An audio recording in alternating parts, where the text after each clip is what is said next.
बिस्मिल्लाहिर्रहमानिर्रहीम। आज मैं आप लोगों को जो टॉपिक पढ़ा रही हूँ वो है electrostatic potential energy. Electrostatic potential energy जो है वो क्या चीज़ है, ये हम लोग पढ़ेंगे, उसको थोड़ा सा डिटेल से देखेंगे, उसकी डेफिनेशन क्या होती है। अच्छा, अभी तक हम लोग क्या चीज़ देख चुके हैं, हम 2 पैरामीटर्स देख चुके हैं। कौन-कौन से हम लोगों ने पैरामीटर्स या डेफिनेशंस अब तक देखी हैं कि एक तो इलेक्ट्रोस्टैटिक फ़ोर्स जो है वो क्या होती है और हमने ये देखा है कि इलेक्ट्रिक फ़ील्ड क्या होती है। 2 चीज़ें हम अब तक देख चुके हैं और हम ये देख चुके हैं कि हम इनको किस तरीके से कैलकुलेट कर सकते हैं। अच्छा, हम लोगों ने ये देख लिया अब तक, ये पढ़ चुके हैं हम अब तक कि अगर हमारे पास बहुत सारे पॉइंट चार्जेज़ हों या अगर कंटीन्यूअस चार्ज डिस्ट्रीब्यूशन हो, तो हम किस तरीके से इलेक्ट्रोस्टैटिक फ़ोर्स कैलकुलेट कर सकते हैं, किस तरीके से इलेक्ट्रिक फ़ील्ड कैलकुलेट कर सकते हैं। और हमें जो है ये बात पता चल चुकी है अब ये सब पढ़ने के बाद कि इनको कैलकुलेट करना, एवलुएट करना अगर हमारे पास कंटीन्यूअस चार्ज डिस्ट्रीब्यूशन है, बहुत मुश्किल होता है। यानी कि इलेक्ट्रिक फील्ड को कैलकुलेट करना मैथमेटिकली बहुत मुश्किल होता है, इलेक्ट्रोस्टैटिक फ़ोर्स को कैलकुलेट करना बहुत मुश्किल होता है अगर हमारे पास कंटीन्यूअस डिस्ट्रीब्यूशन मौजूद हो।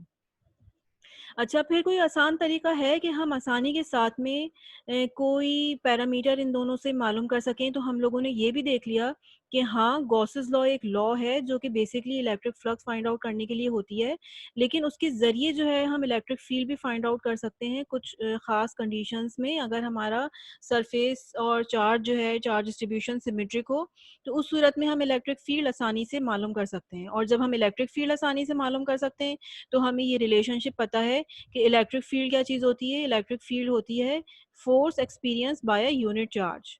ठीक है? इन सम इलेक्ट्रिक फील्ड। तो हम जो है अगर किसी जगह पर इलेक्ट्रिक फील्ड निकाल दें किसी सोर्स चार्ज की वजह से, तो हम फिर क्या कर सकते हैं? हम फोर्स भी डिटरमाइन कर सकते हैं, इन दोनों आपस में रिलेट करते हैं। लेकिन स्टिल ये सब कुछ पढ़ने के बाद गॉसेस लॉ ने हमारे लिए काफ़ी आसानी कर दी कि हम इलेक्ट्रिक फील्ड आसानी से मालूम कर सकें। लेकिन उसके बावजूद एक ड्रॉबैक इसके अंदर ये है कि ये दोनों क्वांटिटीज़ जो हैं यानी कि इलेक्ट्रोस्टैटिक फ़ोर्स और इलेक्ट्रिक फील्ड ये जो है वेक्टर क्वांटिटीज़ हैं।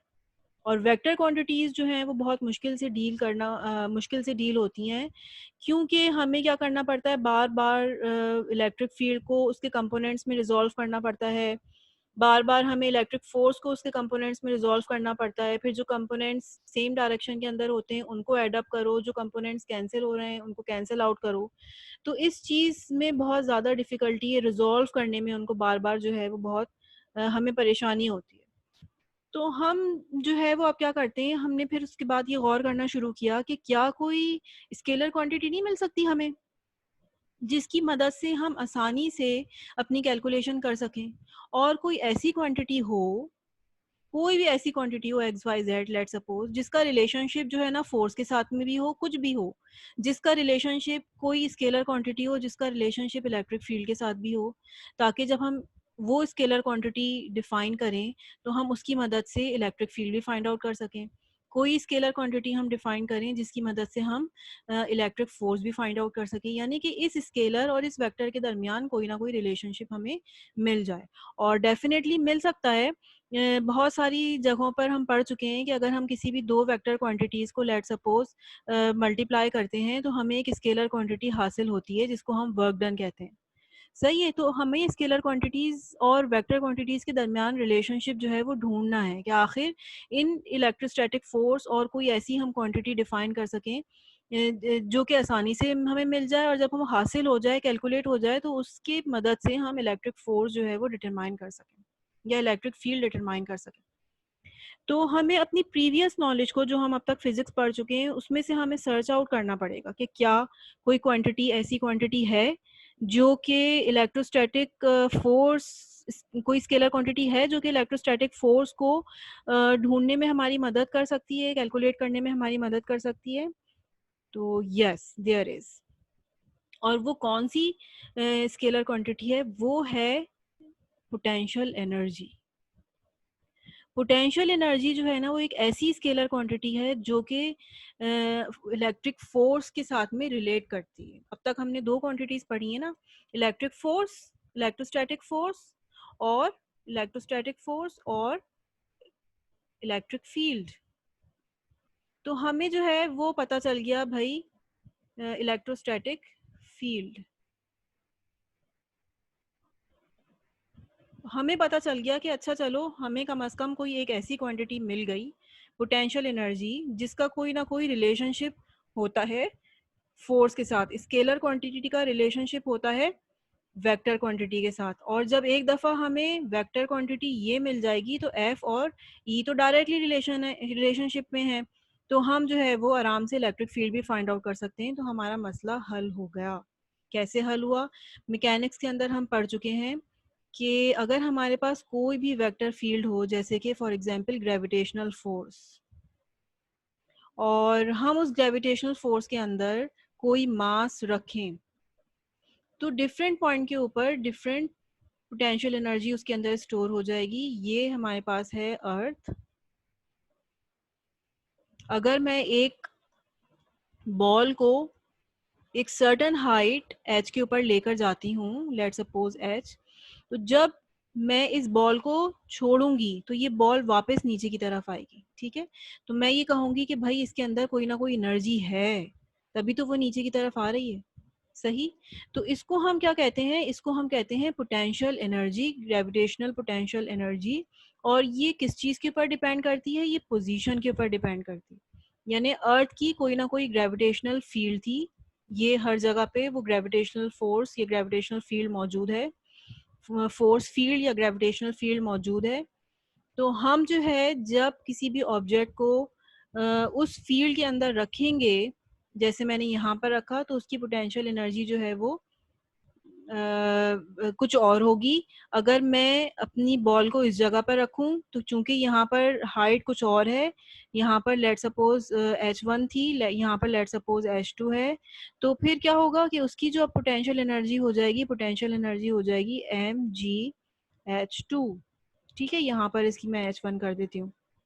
तो अब मुझे ये बात पता चल गई कि जब हम किसी भी फील्ड के अंदर उसकी डिफरेंट पोजीशन के ऊपर पहुंचते हैं, जाते हैं, तो हमारे सिस्टम की या हमारे टेस्ट ऑब्जेक्ट की जो एनर्जी है वो हर पॉइंट के ऊपर जो है वो क्या होती है? डिफरेंट डिफरेंट होती है।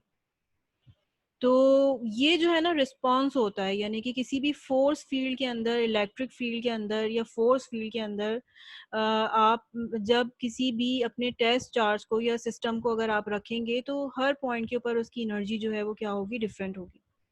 तो हमने जो है वो मैकेनिक्स में ये बात भी पढ़ी थी कि दो तरह की फोर्सेस होती हैं, एक तो कंजर्वेटिव फोर्सेस होती हैं और नॉन कंजर्वेटिव फोर्सेस होती हैं। तो कंजर्वेटिव फोर्सेस जो है वो कैसी होती हैं?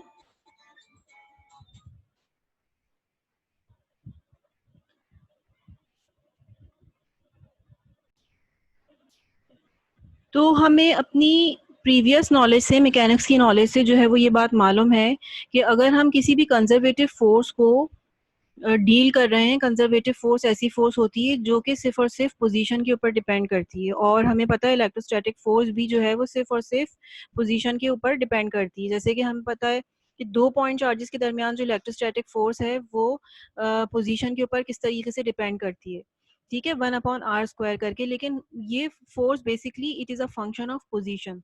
तो अगर कंजर्वेटिव फोर्स, अगर फोर्स जो है वो अगर फंक्शन है पोजीशन का, ठीक है, और हम उसके अंदर अगर उस फोर्स फील्ड के अंदर एक जगह से दूसरी जगह घूमें और फिर हम वापस उसी पॉइंट के ऊपर आ जाएं, तो अगर हमारा work done F.dr along the close path अगर जीरो हो जाए, तो हम ऐसी फोर्स को जो है वो क्या कहते हैं? कंजर्वेटिव फोर्स कहते हैं। और अगर हमारे पास कंजर्वेटिव फोर्स हो, तो उस सूरत में ये जो फोर्स और पोटेंशियल एनर्जी का जो रिलेशनशिप होता है, ये डायरेक्ट रिलेशनशिप होता है। हम ये वाली रिलेशनशिप मैकेनिक्स के अंदर यूज करते रहे हैं। तो क्या हम जो है वो इलेक्ट्रोस्टैटिक्स के अंदर भी इलेक्ट्रोस्टैटिक फोर्स को कंजर्वेटिव फोर्स कह सकते हैं? Yes, electrostatic force is a conservative force. होती है इलेक्ट्रोस्टैटिक फोर्स कंजर्वेटिव फोर्स इसलिए कि अगर किसी जगह पर कहीं चार्ज मौजूद है और ये जो है वो उसकी इलेक्ट्रिक फील्ड है, फोर्स फील्ड है उसकी, अगर मैं दूसरे एक टेस्ट चार्ज Q0 को इधर उधर मूव करूं, ठीक है, और वापस मैं उसी पॉइंट पर आ जाऊं, या मैं इस तरह का पाथ इस पॉइंट पर आ जाऊं, या मैं इस पाथ से यूं पॉइंट से आगे गई, फिर वापस गई, फिर इधर आ गई।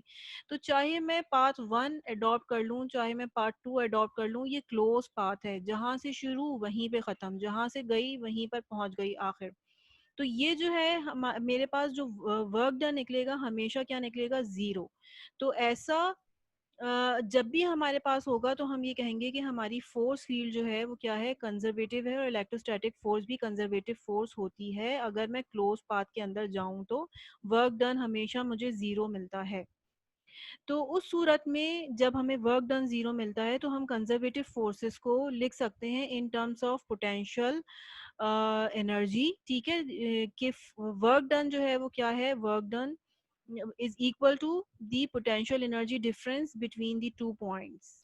सही है, ये क्योंकि ये क्लोज लूप नहीं है, मैं किसी एक पॉइंट ए से बी पॉइंट के ऊपर जा रही हूँ। For example this is my A point से मैं बी पॉइंट के ऊपर आई हूँ। तो यहाँ पर जो चेंज आएगा पोटेंशियल एनर्जी का वो मैंने यहाँ पर लिखा है। और डेफिनेटली अगर क्लोज पाथ के ऊपर चलूंगी तो फिर ये 2 पॉइंट्स स्पेसिफाई करने की जरूरत नहीं है, डायरेक्ट मेरा आंसर जो है वो क्या हो जाएगा, ज़ीरो। तो इसका मतलब ये हुआ कि जो स्केलर क्वांटिटी मैं ढूंढ रही थी, कि आखिर मुझे कोई स्केलर क्वांटिटी मिल जाए जो कि कैलकुलेट करना आसान हो और उसकी मदद से मैं इलेक्ट्रिक फोर्स कैलकुलेट कर सकूं, तो वो मुझे क्वांटिटी मिल गई और मुझे थोड़ी हिंट मिल गई है मैकेनिक्स से कि potential energy is the energy which can be which can help us in order to evaluate the electrostatic force which is a vector quantity। अच्छा, एक चीज़ तो मुझे ये पता चल गई कि मैं डिफ़ाइन कर सकती हूँ पोटेंशियल एनर्जी को, और पोटेंशियल एनर्जी को कैलकुलेट करना सीख सकती हूँ, लेकिन 2-3 चीज़ें जो है मुझे और नोट करनी पड़ेंगी। वो मैंने नीचे लिखी हुई है यहाँ पर। अब सबसे पहले तो इस बात का हमें ध्यान रखना है कि पोटेंशियल एनर्जी जो है वो हमेशा एक रेफरेंस पॉइंट से मेजर की जाती है। ठीक है, और हम बेसिकली यहाँ पर जो एक टर्म डिफाइन कर रहे हैं पोटेंशियल एनर्जी, वो पोटेंशियल एनर्जी नहीं होती, वो पोटेंशियल एनर्जी का डिफरेंस होता है बिटवीन टू पॉइंट्स। इस बात को हम इस तरीके से समझ सकते हैं कि जैसे मेरे पास एक एक्सिस है और यहाँ पर फॉर एग्जांपल एक बॉल रखी हुई है। तो मैं ये कहती हूँ कि इस एक्सिस से मेरा डिस्टेंस जो है वो कितना है। ठीक है, उसी को मैं बता दूंगी कि भाई मेरी बॉल जो है वो फॉर एग्जांपल 1 मीटर के फासले पे रखी हुई है ओरिजिन से। अगर मैं अपना एक्सिस इधर डिफाइन कर दूं तो फिर मैं कहूंगी कि ये जो बॉल है और इस एक्सिस के दरमियान 3 मीटर का फासला है। तो रेफरेंस एक्सिस आपको चाहिए ही चाहिए किसी भी क्वांटिटी को डिफाइन करने के लिए। तो बिल्कुल इसी तरीके से पोटेंशियल एनर्जी को डिफाइन करने के लिए भी हमें एक रेफरेंस पॉइंट चाहिए होता है। ठीक है, इसकी अभी एग्जांपल आती है आगे तो और हमें क्लियर हो जाएगा। तो हम जो है पोटेंशियल एनर्जी को सिंपल टर्म्स में पोटेंशियल एनर्जी कह देते हैं, लेकिन बेसिकली ये क्या चीज़ होती है, ये बेसिकली डिफरेंस होता है पोटेंशियल एनर्जी का बिटवीन टू पॉइंट्स। मिसाल के तौर पे अगर मैं अभी पीछे की स्लाइड में बात कर रही थी ग्रेविटेशनल पोटेंशियल एनर्जी की, तो ये भी जो पोटेंशियल एनर्जी मैंने यहाँ पर डिफाइन की थी mg h, सिंप्लिसिटी के लिए मैंने ले लिया था, लेकिन ये मेरे 2 पॉइंट्स हैं। इन 2 पॉइंट्स के दरमियान मैं पोटेंशियल एनर्जी निकाल रही हूँ। h1 minus let suppose ground level के ऊपर जो भी h है वो h0 है, वो ज़ीरो ही है क्योंकि ग्राउंड के ऊपर हाइट मेरी ज़ीरो हो गई। लेकिन पोटेंशियल एनर्जी जो है वो बेसिकली 2 पॉइंट्स के दरमियान हमेशा निकाली जाती है। इस सूरत में भी ये वाली अगर मैं पोटेंशियल एनर्जी डिफाइन कर रही हूँ तो मेरा ये पोटेंशियल एनर्जी एक्चुअल में क्या होगी, H2 माइनस H0। या मैं इन दोनों में सिर्फ इतनी देख रही हूँ कि यहाँ से लेके यहाँ तक क्या पोटेंशियल एनर्जी है, क्या चेंज आया, तो फिर मैं उस वक्त कह दूंगी कि mg H2 minus H1, H1 minus H2। ठीक है, ये H1 था और ये वाला H2 था। तो ये मुझे बात पता चल गई कि पोटेंशियल एनर्जी के लिए मुझे इस बात को जहन में रखना होगा कि पोटेंशियल एनर्जी हमेशा रेफरेंस पॉइंट की मदद से एक्सप्लेन की जाती है। अब जैसे मैंने यहाँ पर फॉर्मूला लिखा है, अगर मेरे पास 2 पॉइंट चार्जेस हैं तो उनकी पोटेंशियल एनर्जी का क्या फॉर्मूला होता है, delta U is equal to K Q1 Q2। ठीक है? और यहाँ पर मैंने पोटेंशियल एनर्जी का डिफरेंस एक्सप्लेन किया है। किस तरह से? कि मिसाल के तौर पे एक पॉइंट चार्ज है Q1, वो फिक्स्ड है। जो मैंने यहाँ पर लिखा हुआ है Q1 वो फिक्स्ड है, और Q2 जो है ना वो मेरा टेस्ट चार्ज है, और ये मूव कर सकता है इधर उधर। तो सबसे पहले क्या हुआ था कि ये पोजीशन Q1 और Q2 के दरमियान जो फासला था वो RB था, लेट सपोज। अब मैं इस पोजीशन से चार्ज को Q1 को मैं इधर लेकर Q2 को मैं इधर लेकर आ गई। अब इन दोनों के दरमियान जो फासला है वो है RA। ओके, आर ए इनके दरमियान फासला है। तो अब पहले आर बी फासला था, अब आर ए फासला है। तो इसकी अंदर पोटेंशियल एनर्जी में जो है वो क्या होगी, कोई ना कोई तब्दीली वाक़या होगी। और अब मैं कहूँगी कि जो चेंज आया है पोटेंशियल एनर्जी में एक जगह से दूसरी जगह आने में, वो हम किस तरह से डिफ़ाइन करते हैं, वो इस वाले फॉर्मूले के ज़रिए डिफ़ाइन किया जा सकता है। और अगर मैं एक रेफरेंस पॉइंट अपना आर ए के बजाय सॉरी आर बी के बजाय, पहले तो मैं आर बी से आर ए पे ला रही थी, मैं ऐसा भी कह सकती हूँ। अच्छा, ये जो होता है ना, एक मिनट इसको थोड़ा सा यहाँ पर करेक्ट कर लेते हैं। R B is the final point, final, और and r A is the initial point. यहाँ पर इसको मुझे आर ए लिखना चाहिए और यहाँ पे मुझे इसको आर बी लिखना चाहिए, तब उसके लिहाज से ये वाला फॉर्मूला सही बनेगा। R A is my initial point and r B is my final point. Okay, r A से अगर मैं आर बी पे ला रही हूँ तो फिर मैं अपनी इक्वेशन को इस तरीके से लिखूंगी। अच्छा, अब अगर मैं इनिशियली कहाँ से लेकर आ रही हूँ, बहुत दूर से, लेट सपोज इनफाइनाइट पोजीशन के ऊपर रखा हुआ है मेरा टेस्ट चार्ज Q2, वहाँ से अगर मैं लेकर आ रही हूँ, तो ये वाली जो टर्म है, second term 1/infinity tends to 0, और सिर्फ मेरे पास क्या चीज़ बच जाएगी, KQ1 Q2/RB। तो मैं उस सूरत में अपनी पोटेंशियल एनर्जी को डिफाइन कर सकती हूँ इस तरीके से। और अभी मैं यहाँ पर ये कहूँगी कि इस वाली फर्स्ट इक्वेशन के अंदर मेरा रेफरेंस पॉइंट जो है वो आर ए है। इस पोजीशन के अंदर मेरा रेफरेंस पॉइंट जो है वो आर ए इनफाइनाइट है। सही। तो जिस जगह पर ये दोनों सूरतें हो सकती हैं। जिस जगह पे भी हमें पोटेंशियल एनर्जी चाहिए, तो हमें इस बात को ध्यान में रखना पड़ेगा कि हम चार्ज को किस पोजीशन से किस पोजीशन के अंदर ला रहे हैं, किस तरीके से एनालाइज कर रहे हैं। अभी जब हम इसकी प्रॉपर डेफिनेशन देखेंगे तो हमें और क्लियर हो जाएगा। लेकिन सिर्फ इतनी बात हमें अब तक पता चल गई है कि इलेक्ट्रोस्टैटिक फोर्स के बजाय अगर हम इलेक्ट्रोस्टैटिक पोटेंशियल एनर्जी को सॉर्ट आउट करने की कोशिश करें, एवोल्यूएट करने की कोशिश करें, तो हम ज़्यादा आसानी से एवोल्यूएट कर सकते हैं। हमें सिर्फ और सिर्फ उसको एवोल्यूएट करने के लिए एक रेफरेंस पॉइंट की ज़रूरत होती है, बाकी कुछ नहीं करना पड़ेगा, रिजॉल्व नहीं करना पड़ेगा कंपोनेंट्स में उसकी डायग्राम बना बना के और उसको कैंसिल आउट कौन से हो रहे हैं कंपोनेंट्स, कुछ भी नहीं। सब कुछ आसानी से हमें हमें हासिल हो जाएगा। जब इलेक्ट्रोस्टैटिक पोटेंशियल एनर्जी आसानी से हासिल हो जाएगी, तो फिर उसके बाद हम इलेक्ट्रोस्टैटिक फोर्स भी आसानी से फाइंड आउट कर सकते हैं। अच्छा, अब यहाँ पर मैंने एक चीज़ और लिखी हुई है कि ये जो रेफरेंस पॉइंट्स होते हैं, ये दो तरह के पॉइंट्स होते हैं जहाँ पर पोटेंशियल एनर्जी जो है ना वो ज़ीरो हो जाती है। एक तो इन्फिनिटी से अगर आप आ रहे हो किसी सर्टेन पोजीशन पे, तो इन्फिनिटी पे भी पोटेंशियल एनर्जी जो होती है वो ज़ीरो होती है, जैसे मैंने अभी लास्ट स्लाइड में बताया।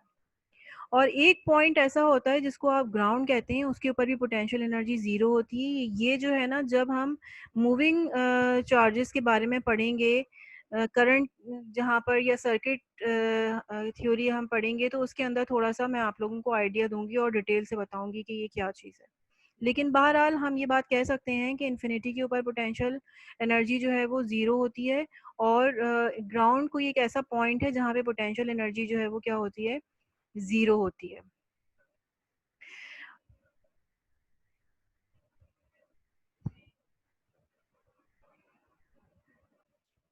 अच्छा, इलेक्ट्रोस्टैटिक पोटेंशियल एनर्जी की हम प्रॉपर डेफिनेशन थोड़ी सी और देख लेते हैं कि अच्छा, ये तो हमें समझ में आ गया कि इलेक्ट्रोस्टैटिक फोर्स और पोटेंशियल एनर्जी का कोई रिलेशनशिप है आपस में। पोटेंशियल एनर्जी जो है वो सिर्फ पोजीशन का फंक्शन होती है और उसके मालूम करने के लिए हमें सिर्फ रेफरेंस पॉइंट की ज़रूरत होती है, लेकिन थोड़ा सा और प्रॉपर डेफिनेशन उसकी हम समझ लेते हैं कि आखिर ये पोटेंशियल एनर्जी है क्या। ये वाली डेफिनेशन मुझे सबसे ज़्यादा अच्छी लगती है, ये प्रॉपर डेफिनेशन है। इसको हम डिफाइन किस तरह से करते हैं इलेक्ट्रोस्टैटिक पोटेंशियल एनर्जी को? It is the interaction energy between to charge distributions. Okay, दो चार्जेस हों, पॉइंट चार्जेस या दो तरह की चार्ज डिस्ट्रीब्यूशन हो, उनके दरमियान किसी ना किसी किस्म की इंटरैक्शन हो रही हो, तो उसके नतीजे में जो एनर्जी इवॉल्व होती है उसको हम potential energy, electrostatic potential energy कहते हैं। अच्छा, इसको थोड़ा-सा हम और अगर एनालाइज़ करें तो हम हमें समझ में आ जाएगा। मिसाल के तौर पे पहले हम ये कहते थे कि अच्छा भाई किसी भी जगह पे 2 पॉइंट चार्जेज़ अगर मौजूद हैं, वो एक-दूसरे के करीब आते हैं, तो एक-दूसरे के ऊपर वो फ़ोर्स लगाते हैं। चाहे अट्रैक्टिव फ़ोर्स हो, चाहे रिपल्सिव फ़ोर्स हो, वो एक-दूसरे के ऊपर फ़ोर्स लगाते हैं। हम उस नज़र से देख रहे थे 2 चार्जेज़ को कि हम 2 चार्जेज़ को करीब ला रहे हैं या दूर ला रहे हैं, तो वो एक-दूसरे के ऊपर फ़ोर्स लगा रहे हैं। लेकिन अब हमारा नुक्ता नज़र उन दोनों चार्जेज़ को देखने का अब क्या हो गया है, तब्दील हो गया है। अब हम क्या कह रहे हैं कि अच्छा ठीक है, अगर अब मैं अपने एक चार्ज को दूसरे चार्ज के करीब लेकर आऊँ, लेट्स सपोज़ Q2 को Q1 के करीब लेकर आऊँ, तो उसके नतीजे में ये आपस में जो है वो इंटरैक्ट करेंगे, उनकी एनर्जी जो है वो तब्दील होगी। यानी फॉर एग्ज़ाम्पल मैं Q2 को Q1 के करीब लेकर आ रही हूँ, तो मैं कहूँगी कि जो है Q2 की एनर्जी जो है वो चेंज होगी। इनकी एनर्जी में तब्दीली वाक़या होगी। जैसे मैं यहाँ पर कह रही थी कि लेट्स सपोज़ Q2 को अगर मैं Q1 के करीब लेकर आऊँ, Q2 मेरा टेस्ट चार्ज है और अगर इसको Q1 के करीब लेकर आऊँ, तो Q1 जो है Q2 के ऊपर फ़ोर्स लगाएगा, फ़ोर्स लगाने के नतीजे में अ, या तो चार्ज रिपेल होगा या चार्ज अट्रैक्ट होगा, यानी करीब आएगा, यानी उसकी उसको हम इस तरीके से भी तो एक्सप्लेन कर सकते हैं ना, बजाय इन टर्म्स ऑफ फोर्स के हम उसको इन टर्म्स ऑफ एनर्जी भी तो एक्सप्लेन कर सकते हैं कि अच्छा भाई Q2 जब Q1 के करीब आ रहा है तो Q2 की किसी ना किसी एनर्जी के अंदर तब्दीली वाक़या हो रही। जिस तरह से हम कहते थे कि फोर्स जो है डिफरेंट पॉइंट के ऊपर डिफरेंट लगेगी, अगर Q1 और Q2 के दरमियान ज़्यादा फासला है तो फोर्स कम है, अगर कम फासला है तो फोर्स ज़्यादा है। तो बिल्कुल इसी तरीके से हम यहाँ पर भी डिफाइन कर सकते हैं कि अगर दो चार्जेस के दरमियान फासला ज़्यादा है तो पोटेंशियल एनर्जी का डिफरेंस भी ज़्यादा होगा। अगर मैं Q2 को एक पॉइंट से दूसरे पॉइंट पर लेकर आ रही हूँ और वो फासला ज़्यादा है, तो फिर क्या होगा, वो पोटेंशियल एनर्जी भी ज़्यादा होगी। अगर मैं Q2 और Q1 को Q2 को Q1 के करीब लेकर आ रही हूँ और R जो है वो कम है, ठीक है? तो पोटेंशियल एनर्जी का जो डिफरेंस है वो भी ज़्यादा होगा, ठीक है? ये 1 मिनट मैं इसको रिपीट कर देती हूँ दोबारा से। इस लास्ट वाले पॉइंट को दोबारा से मैं एक्सप्लेन कर देती हूँ। अगर जो है फॉर एग्जांपल पोटेंशियल एनर्जी जो है वो क्या है, K Q1 Q2 upon R, ठीक है? इनफाइनाइट पोजीशन से मैं ला रही हूँ। अगर Q1 और Q2 के दरमियान डिस्टेंस जो है वो बहुत ज़्यादा है, R बहुत ज़्यादा है, this factor is very large, तो पोटेंशियल एनर्जी उसकी क्या होगी, मिनिमम।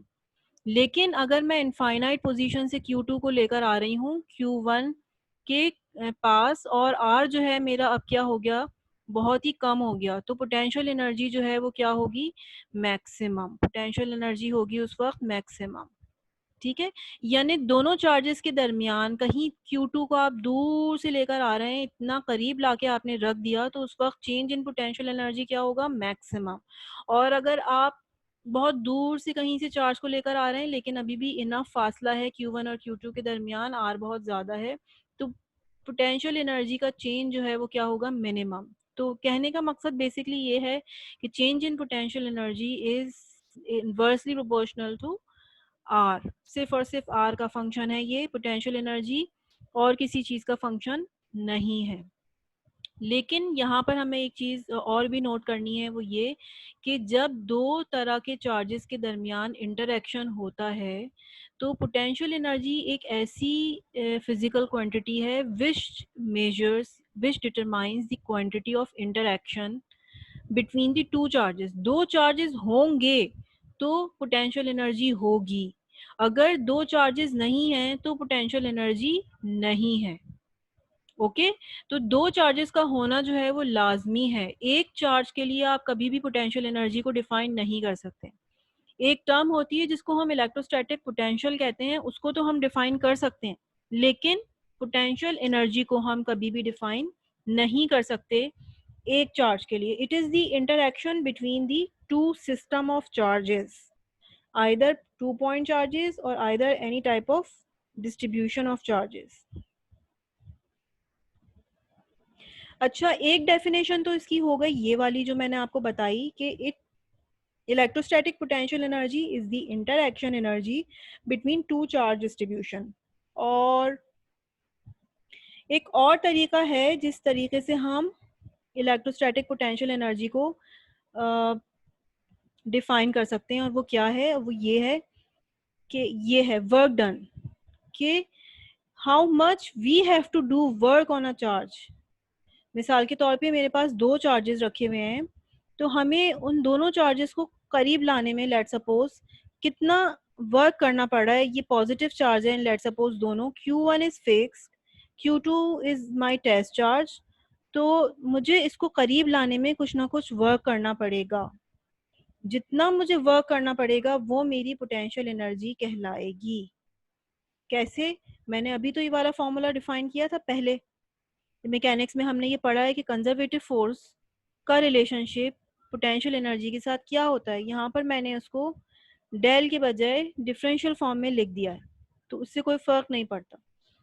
ये क्या चीज़ होती है? ये वर्क डन ही तो होता है कि वर्क डन मुझे कितना करना पड़ा, जितना मुझे वर्क डन करना पड़ेगा वही मेरी क्या कहलाएगी, पोटेंशियल एनर्जी, एक चार्ज को हरकत करने में दूसरे चार्ज के नियर अबाउट।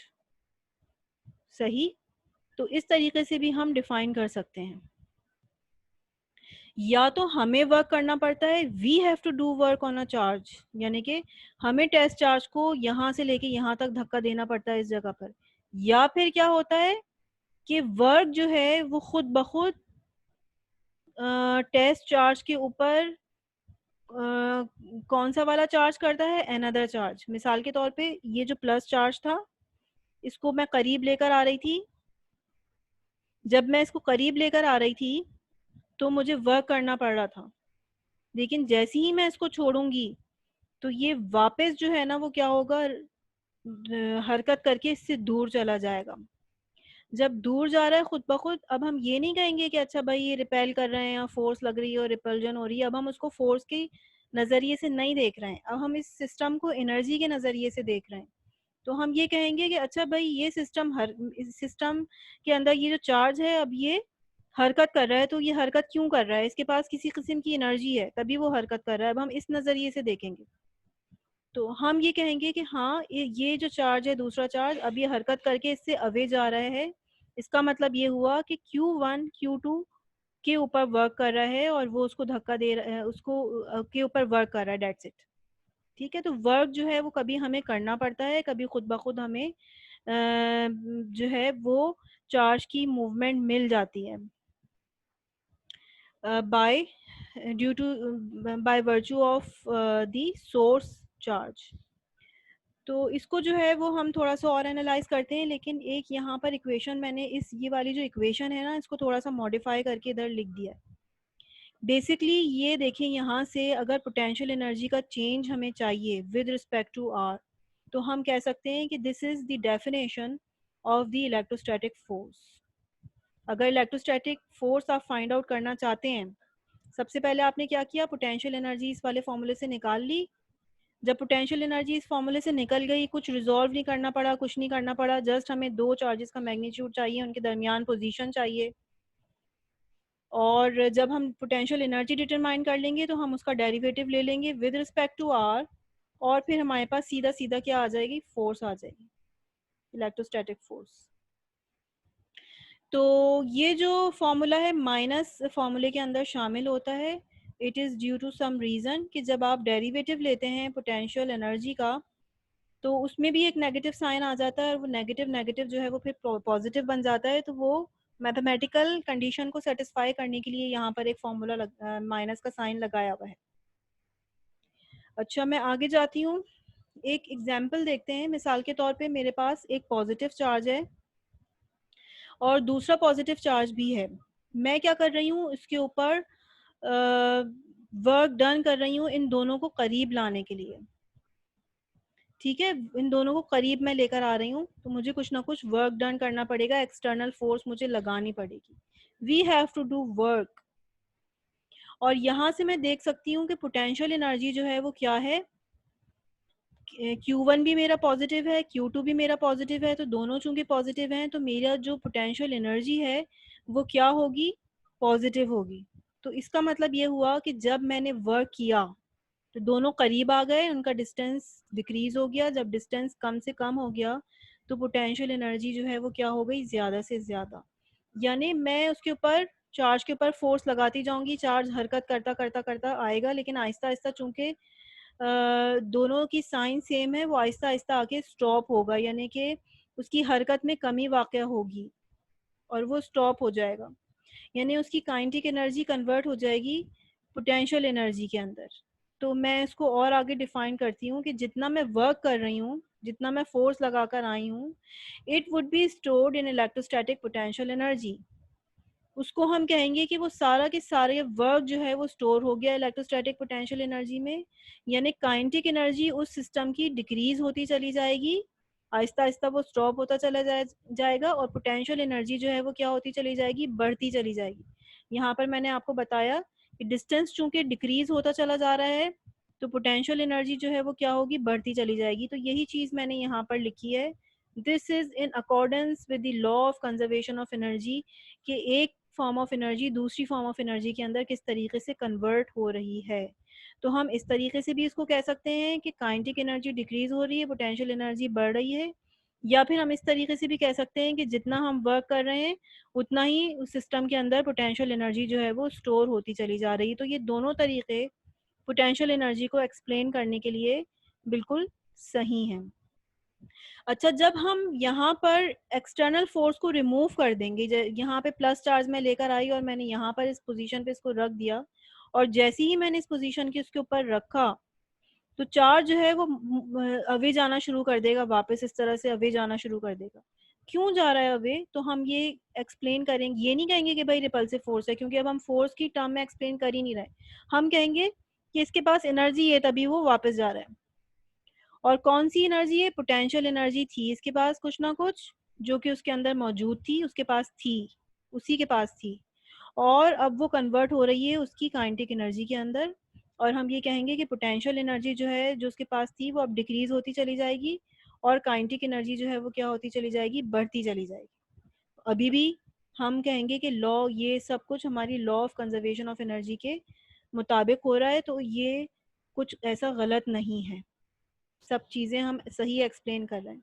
तो अब ये बात याद रखिए कि हमने जो है वो जब फोर्स के बारे में पढ़ा था, इलेक्ट्रोस्टैटिक फोर्स के बारे में, तो हम ये कहते थे कि दो चार्जेस हैं वो आपस में इंटरैक्ट कर रहे हैं और एक दूसरे के ऊपर फोर्स लगा रहे हैं, और ये फोर्स पोजीशन के ऊपर डिपेंड करती है।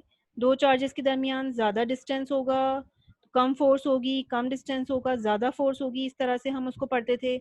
लेकिन अभी भी हमारे पास वही दो चार्जेस मौजूद हैं, अब हम उनको डिफरेंट तरीके से देख रहे हैं। अब हम कह रहे हैं कि भाई दो चार्जेस हैं वो आपस में इंटरैक्ट कर रहे हैं, इंटरैक्ट करने के नतीजे में वो एक दूसरे की एनर्जी को तब्दील कर रहे हैं, यानी Q1 Q2 की एनर्जी को क्या कर रहा है, चेंज कर रहा है। Q2 मेरा भी टेस्ट चार्ज है, इसको मैं लेकर आई हूँ, तो इस तरीके से मैं कह सकती हूँ कि पोटेंशियल एनर्जी Q2 की दोनों के इंटरेक्शन के नतीजे में टेस्ट चार्ज की या सिस्टम की हमारी एनर्जी जो है वो तब्दील होती है, टेस्ट चार्ज की एनर्जी जो है वो तब्दील होती है। ठीक है, तो अब मैं उसको एनर्जी के हवाले से एनालाइज कर रही हूँ, बजाय इसके कि मैं उसको फोर्स के नज़रिए से देखूं, अब मैं एनर्जी के नज़रिए से देख रही हूँ। पहले मैं कहती थी कि ये दो चार्जेस हैं वो आपस में एक दूसरे को रिपेल करेंगे, ये इसको धक्का देगा, ये इसको धक्का देगा, ये इधर इधर चले जाएंगे, इनके अंदर हरकत क्यों आ रही है, फोर्स के नतीजे में हरकत पैदा हो रही है। लेकिन हम ये भी तो बता सकते हैं कि अच्छा भाई, किसी भी सिस्टम के अंदर एनर्जी है अगर मौजूद, तो ये आप लोगों ने पढ़ा होगा कि काइनेटिक एनर्जी का जो भी में जो तब्दीली वाक़या होती है, जब हम किसी भी बॉडी के ऊपर वर्क करते हैं, उसको एनर्जी देते हैं, तो उसकी काइनेटिक एनर्जी में तब्दीली वाक़या होती है।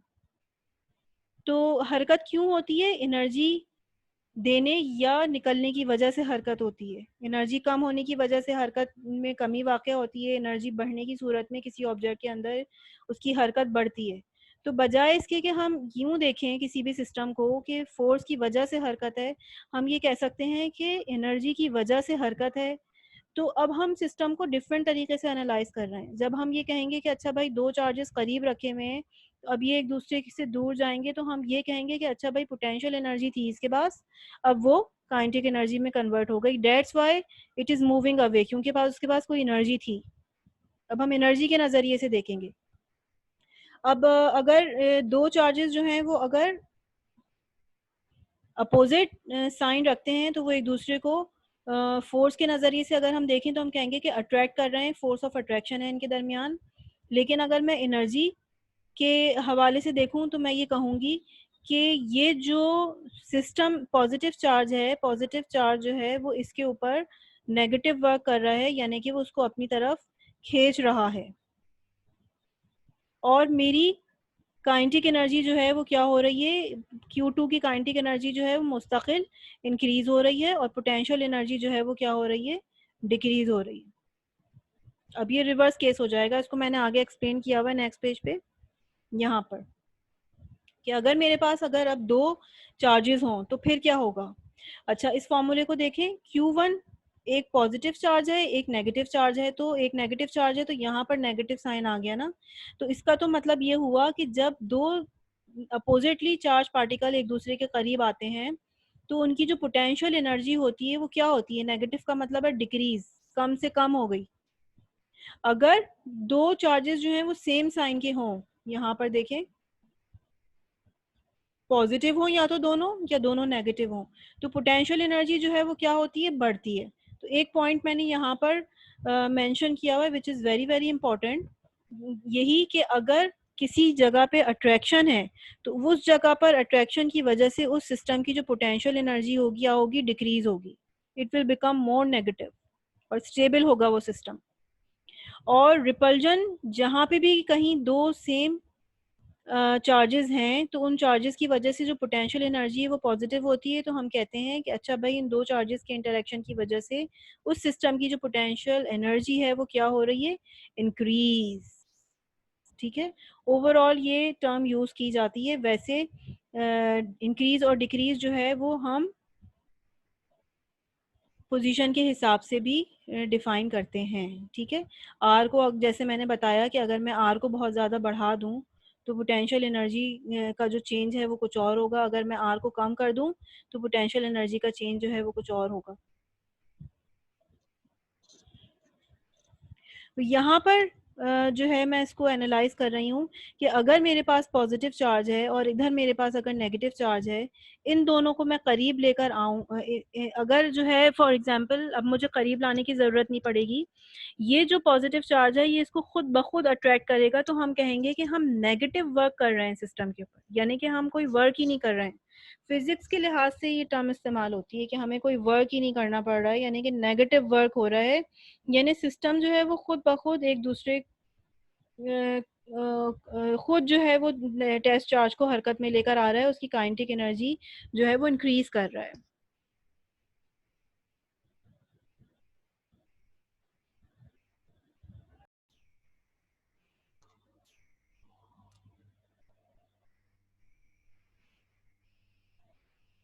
तो इस जगह आकर अब हमें थोड़ी-सी ये बात समझ आ गई है कि शुरू से मैं थोड़ा-सा समराइज़ कर देती हूँ कि हमें जो है वो किसी एक स्केलर क्वांटिटी की ज़रूरत है, कि हम किसी स्केलर क्वांटिटी को डिफ़ाइन करें ताकि उसकी मदद से हम वेक्टर क्वांटिटीज़ जो है वो आसानी के साथ मालूम कर सकें। तो हमें पता चला कि पोटेंशियल एनर्जी जो है वो एक ऐसी स्केलर क्वांटिटी है जो कि कंज़र्वेटिव फ़ोर्स के अंदर डिफ़ाइन की जाती है, कि अगर फ़ोर्स हमारी कंज़र्वेटिव फ़ोर्स है तो हम उसको डायरेक्टली लिख सकते हैं। डायरेक्ट रिलेशनशिप होता है इलेक्ट्रोस्टैटिक फ़ोर्स का और पोटेंशियल एनर्जी का। फिर यहाँ पर यहाँ पर देखिए नज़र आ रहा है। फिर उसके बाद हमने थोड़ा-सा और इसको एक्सप्लेन कर दिया कि सिर्फ़ हमें इस बात का ख़्याल रखना पड़ेगा कि पोटेंशियल एनर्जी को एक्सप्लेन करते वक़्त हमें एक रेफ़रेंस पॉइंट की ज़रूरत होती है और 2 तरह से रेफ़रेंस पॉइंट्स जो हैं वो इस्तेमाल होते हैं। या तो हम इनफ़ाइनाइट पोज़ीशन से चार्ज को लेकर आएँ या फिर हम ग्राउंड कर दें किसी पॉइंट को। इसका मतलब मैंने अभी इतना ठीक से एक्सप्लेन नहीं किया है, लेकिन ये चूँकि आगे आएगा, लिहाज़ा मैंने इसको स्किप कर दिया है। और हम ज़रूरी नहीं है कि इनफ़ाइनाइट पोज़ीशन से लेकर आएँ, हम किसी सर्टेन पॉइंट बी से सर्टेन पॉइंट ए पर भी ला ला सकते हैं तीसरी सिचुएशन में। तो हम जो है हमारी जो भी तब्दीली होगी पोटेंशियल एनर्जी की उसको हम डेल्टा यू का नाम दे देंगे। अच्छा।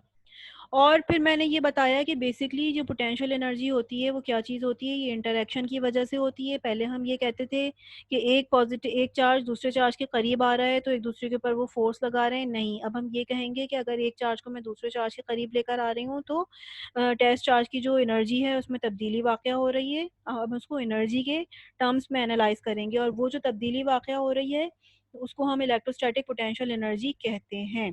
ठीक है? और इलेक्ट्रोस्टैटिक पोटेंशियल एनर्जी हमने एक दफ़ा फाइंड आउट कर लिया इस वाले फ़ॉर्मूले से, तो फिर हम उसका डेरिवेटिव ले लेंगे विद रिस्पेक्ट टू पोज़ीशन और फिर हम फ़ोर्स फाइंड आउट कर सकते हैं। ठीक है? और ये जो तब्दीली वाक़या होती है पोटेंशियल एनर्जी की, इससे ये जो है लॉ ऑफ़ कंज़र्वेशन को फ़ॉलो करती है। अगर किसी जगह पोटेंशियल एनर्जी हमारी बढ़ रही है, तो उस जगह काइनेटिक एनर्जी डिक्रीज़ होगी और अगर किसी जगह पोटेंशियल एनर्जी डिक्रीज़ हो रही है, तो काइनेटिक एनर्जी जो है वो बढ़ती चली जाएगी, यानी कि चार्ज के अंदर हरकत ज़्यादा होती चली जाएगी। तो law of conservation of energy जो है वो हमें हमारे पास फ़ॉलो होती है, तो ये एक बहुत अच्छा टूल है जिसके ज़रिए हम एनालाइज़ कर सकते हैं किसी भी जगह पर उसकी उसकी काइनेटिक एनर्जी के अंदर जो पैरामीटर्स होते हैं मास और वेलोसिटी वो भी हम डिटरमाइन कर सकते हैं। हमने पोटेंशियल एनर्जी को इस वजह से डिफ़ाइन करने की हमें ज़रूरत पेश आ रही थी कि हमें कोई ऐसी क्वांटिटी पता चल जाए जो कि फ़ोर्स के साथ में डायरेक्ट रिलेशनशिप रखती हो, लेकिन चूँकि ये एक एनर्जी है, law of conservation of energy जो है वो नेचर में हर जगह पाई जाती है। तो इन दोनों के दरमियान भी रिलेशनशिप होता है, ना सिर्फ़ पोटेंशियल एनर्जी का रिलेशनशिप इलेक्ट्रोस्टैटिक फ़ोर्स के साथ होता है, बल्कि पोटेंशियल एनर्जी का रिलेशन काइनेटिक एनर्जी के साथ भी होता है। तो काइनेटिक एनर्जी के जो पैरामीटर्स होते हैं वो भी हम फाइंड आउट कर सकते हैं। अच्छा, यहाँ पर मैंने 2 एग्ज़ाम्पल्स डिस्कस किए हैं, इसको देख लेते हैं। पोटेंशियल एनर्जी से एसोसिएटेड ही हैं ये। एक न्यूक्लियस है, उसके अंदर 2 प्रोटॉन्स रखे हुए हैं, यूरेनियम का न्यूक्लियस है और दोनों प्रोटॉन 6 फेम्टोमीटर के फ़ासले पर रखे हुए हैं। आप हमें ये बताइए कि उनके दरमियान कितनी पोटेंशियल एनर्जी है associated with the electric force that acts between these 2 particles. जैसे मैंने अभी आपको बताया कि अब हम ये नहीं कहेंगे कि उनके दरमियान इतना डिस्टेंस है तो दोनों एक दूसरे के ऊपर कितनी फ़ोर्स लगा रहे हैं, बल्कि हम ये कहेंगे कि अच्छा भाई इनके दरमियान इतना डिस्टेंस है तो इनकी इलेक्ट्रोस्टैटिक एनर्जी में कितनी तब्दीली वाक़या हो रही है या उस सिस्टम के अंदर कितनी पोटेंशियल एनर्जी है। 2 चार्जेस अगर एक जगह पे रखे हुए हैं और वो आपस में इंटरैक्ट कर रहे हैं तो। हम यहाँ पर सिंपली फ़ॉर्मूला लगाएँगे पोटेंशियल एनर्जी का 2 पॉइंट चार्जेस के दरमियान और सारे की सारी वैल्यूज़ को यहाँ पुट अप कर देंगे, इधर आएगा स्क्वायर, ठीक है?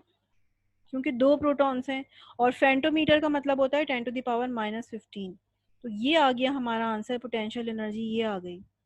ये पोटेंशियल एनर्जी है और एनर्जी का यूनिट जूल्स होता है, जूल्स में मैंने इसको लिखा हुआ है। और अगर आप चाहते हैं कि आप इसको इलेक्ट्रॉन वोल्ट में कन्वर्ट कर दें तो एक इलेक्ट्रॉन के चार्ज से आपको डिवाइड भी करना पड़ेगा ताकि आपका आंसर इलेक्ट्रॉन वोल्ट के अंदर कन्वर्ट हो जाए। इलेक्ट्रॉन वोल्ट में कन्वर्ट करने के बाद आंसर आ रहा है 2.4 into 10 to the power 5 electron volt और इसको आप और अच्छे तरीके से 240 किलो इलेक्ट्रॉन वोल्ट भी लिख सकते हैं। यानी potential energy between two protons in a nucleus of uranium atom is found to be 240 kilo electron volts. ठीक है? तो 2 यहाँ पर हमें पता चल गया कि हम अब बजाय फ़ोर्स के अब हम फ़ोर्स नहीं देखते, हम ये कहते हैं कि दोनों चार्जेस के दरमियान इंटरैक्शन की वजह से उनकी उस सिस्टम के अंदर कितनी एनर्जी स्टोर हुई हुई है। क्योंकि जैसे ही न्यूक्लियस ब्रेक होता है, उनके अंदर एनर्जी कोई स्टोर हुई हुई होती है, तभी वो एकदम से रश करते हैं और वो बाहर की तरफ भागते हैं और काइनेटिक एनर्जी गेन कर लेते हैं। अच्छा, एक न्यूमेरिकल जो है वो और है और यहाँ पर देखते हैं क्या लिखा हुआ है। इसमें लिखा हुआ है 2 ऑब्जेक्ट्स, 2 ऑब्जेक्ट्स हैं, एक का मास इतना है और चार्ज भी गिवन है। और दूसरे का भी मास गिवन है और उसका चार्ज भी गिवन है, लेकिन एक पॉजिटिव चार्ज है और एक नेगेटिव चार्ज है, और उन दोनों के दरमियान डिस्टेंस भी गिवन है 4.6 सेंटीमीटर। अच्छा, अब इन्होंने क्या किया कि पहले ऑब्जेक्ट को जो है ना उन्होंने फिक्स रखा और दूसरे ऑब्जेक्ट को उन्होंने हरकत करना शुरू कर दिया from rest. What is the speed of the object 2 when the separation between the object is 2.3 centimetre? तो बहुत आसान सा क्वेश्चन है। इसके अंदर लिखा हुआ है कि एक पॉजिटिव चार्ज है, एक नेगेटिव चार्ज है। एक इस ऑब्जेक्ट को उन्होंने फिक्स किया हुआ है, दूसरे को उन्होंने जैसे ही छोड़ा तो वो पहले उनके दरमियान डिस्टेंस था 4.6 सेंटीमीटर। तो अब क्या हुआ, डेफिनेटली अपोजिट चार्ज हैं, एक दूसरे के करीब आएंगे और करीब आने के बाद उनका डिस्टेंस कम होता चला जाएगा। और अब कह रहे हैं कि जब कम होते होते 2.3 पे हो गया तो उस वक्त इस वाले पॉइंट पे लेट सपोज उसकी वेलोसिटी क्या होगी। शुरू में तो वो रेस्ट पे था, अब यहाँ पर चूंकि वो करीब आ रहा है, गेन कर रहा है काइनेटिक एनर्जी।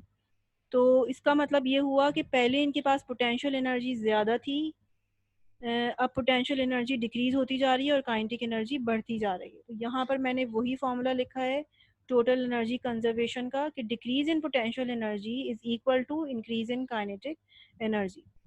तो पहले पोजीशन क्या थी, 4.6 थी। पोटेंशियल एनर्जी का मैंने फॉर्मूला लिख दिया कि पहले जो पोजीशन थी वो क्या थी, 4.6 सेंटीमीटर थी। इसको आपने एम के सिस्टम में करना है, डिवाइड करना पड़ेगा 100 से।